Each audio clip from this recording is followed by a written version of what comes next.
Pemirsa, 1,2 juta dosis vaksin corona Sinovac dari Beijing, China tiba di tanah air melalui Bandara Soekarno-Hatta, Tangerang, Banten. Pemberian vaksin Sinovac pengiriman pertama akan diprioritaskan pada tenaga kesehatan, asisten tenaga kesehatan, dan tenaga penunjang yang bekerja pada fasilitas pelayanan kesehatan.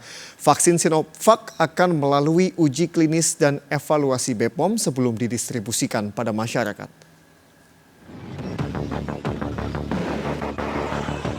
Pesawat Garuda Indonesia merapat di parkir Bandara Soekarno-Hatta Minggu malam jam 21.25 waktu Indonesia Barat. Petugas membongkar bagasi pesawat dan menurunkan sebuah kontainer besar berisi vaksin corona. 1,2 juta dosis vaksin corona Sinovac dari Beijing, China tiba di tanah air melalui Bandara Soekarno-Hatta, Tangerang, Banten. Vaksin diangkut menggunakan kontainer khusus Environtainer yang merupakan kontainer khusus dengan pengatur suhu untuk angkutan udara. Vaksin jenis Sinovac merupakan vaksin jadi yang akan langsung dikirimkan ke Bio Farma untuk disimpan. Menteri Kesehatan Terawan Agus Putranto menyatakan, vaksin Sinovac akan melalui tahapan evaluasi dan uji klinis BPOM sebelum didistribusikan.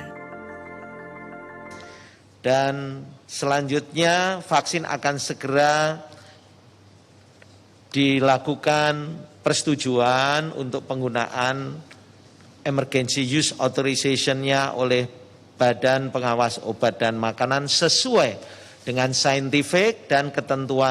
Pemeriksaan fisik barang harus dilakukan dan teliti dan cermat sehingga kita yakin bahwa status vaksin yang diterima dalam kondisi baik.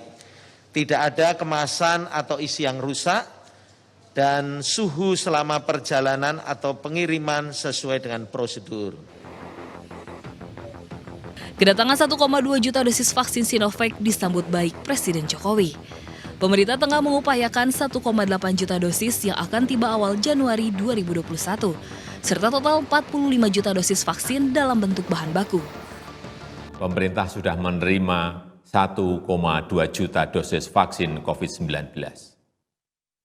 Vaksin ini buatan Sinovac yang kita uji secara klinis di Bandung sejak Agustus 2020 yang lalu.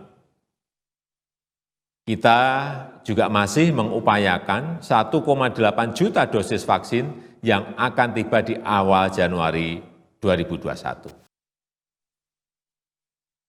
1,2 juta vaksin Sinovac dikirimkan dan disimpan di Bio Farma di Bandung, Jawa Barat. 1,8 juta vaksin Sinovac tambahan akan dikirimkan pekan depan. Vaksin akan disimpan hingga izin pemakaian dari BPOM keluar. Vaksin Sinovac pengiriman pertama akan diberikan kepada tenaga kesehatan, asisten tenaga kesehatan, tenaga penunjang yang bekerja pada fasilitas pelayanan kesehatan. Bila mendapat izin BPOM, vaksin akan didistribusikan ke seluruh dinas kesehatan daerah sebelum diberikan pada tenaga kesehatan dan mereka yang menjadi target vaksinasi periode pertama. Tim Liputan iNews melaporkan.